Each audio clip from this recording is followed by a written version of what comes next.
You stand on a beach. The tide is going out. It never stops. The water peels away from the sand. It slides past the breakers. It drains past the continental shelf. There is no horizon curve. The ocean just falls off the edge of your world. Your inner ear knows first. The fluid in your semicircular canals, designed to detect tilt on a sphere, goes haywire. The world isn't tilting. It's ending. Your brain interprets the signal as a catastrophic, infinite freefall. You vomit. You collapse. Every human on every coastline does the same, seasick on stationary ground. Then the sound hits. A roar so deep it's not a sound, but a physical pressure. It's the weight of the Pacific Ocean, the Atlantic, every sea, finding the new lowest point, the edge, and evacuating. Your kitchen window wouldn't just break. The infrasound would scramble the proteins in the eggs on your counter. They cook in the shell. Here's the thing. A sphere is nature's compromise. Gravity pulls everything toward a center, and spin flattens it at the poles. You get a self-contained ball. A flat Earth isn't a shape. It's a structural declaration of war. Against physics, gravity now pulls straight down, everywhere, perpendicular to the infinite plane. There is no center of mass to converge on. The force vectors are all parallel, like an infinite sheet of nails pointing up through the ground. This creates a problem. The crust you're standing on is about 35 kilometers thick on average. On a sphere, that's a rigid shell. On a flat plane, it's a brittle wafer supporting 1.4 sextillion tons of mantle and core materials spread out to infinity. The pressure differential is genuinely insane. The edges of the disk experience almost zero lithostatic pressure. The center? It's supporting the weight of a planet's worth of rock. The crust at the geographic North Pole, now the dead center of the disk, buckles inward first.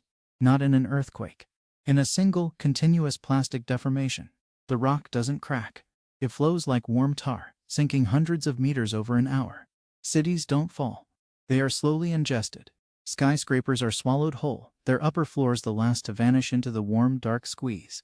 Meanwhile, at the rim, let's call it Antarctica, the great ice wall, the opposite happens. With no sideways pressure from curved tectonics, the 50-kilometer-thick ice sheet loses all restraint. It begins to spread. Not melt. Spread. Like frosting on a cookie. A slow, glacial avalanche of frozen continent begins pouring over the edge into space. The ice wall is no longer a wall. It's a waterfall. A 10,000-meter-high cascade of solid ice, calving into the void. Your apartment isn't safe either. With a flat planet, the Coriolis effect, the spin deflection that creates weather systems, vanishes. Global wind patterns collapse into two simple, brutal convection cells. Hot air rises at the sunlit center, races to the cold, dark edge, and drops. Your temperate mid-latitudes become a permanent 1,000-kilometer-per-hour jet stream. Your car isn't stolen by the wind.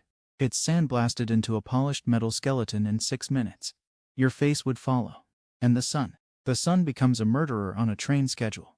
On a globe, sunrise is a gradient. On a flat Earth, the sun is a local spotlight.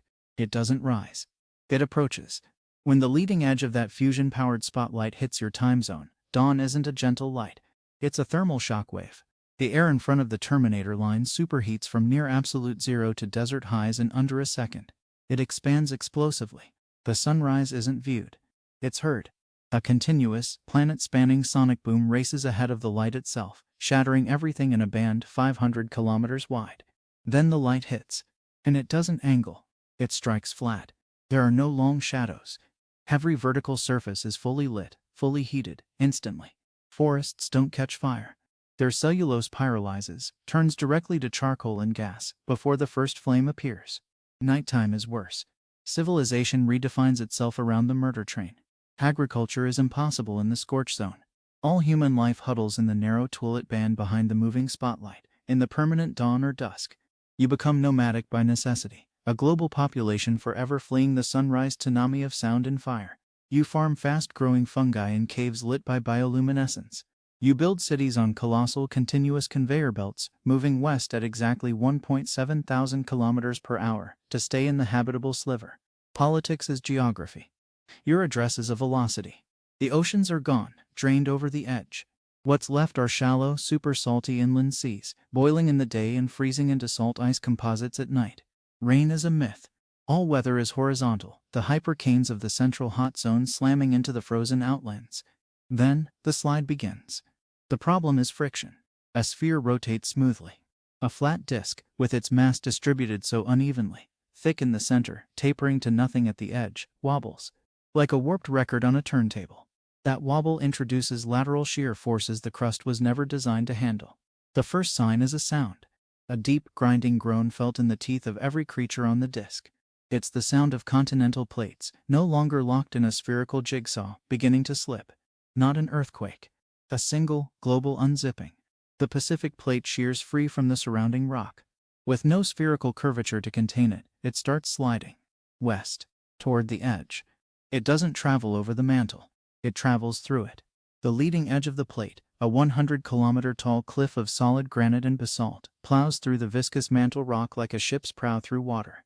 The friction melts the base of the plate. It liquefies. You are standing on a continent-sized iceberg of rock, melting from the bottom up as it sails into oblivion. Japan vanishes over the rim in a cloud of superheated rock vapor. Hawaii is scraped off the plate like a barnacle. The California coastline shears away, leaving a fresh, glowing wound of magma 2,000 kilometers long. The slide is irreversible. It is constant. It is terminal. The final state is not dramatic. It is quiet. The sliding plates grind themselves to dust against the rim. The last of the atmosphere, stripped by solar winds and bled into space from the endless edge, whispers away. The sun's murder train keeps running, but there's nothing left to burn. The disk, now geologically dead, continues its wobbly rotation. A cold, silent plate of rock, glowing faintly with residual heat on one side, absolute zero on the other, tumbling through the void. No oceans. No wind. No life. Just geometry, having won its war against a universe that only builds spheres. If you enjoyed this, like the video, drop a comment, and subscribe so you don't miss the next one.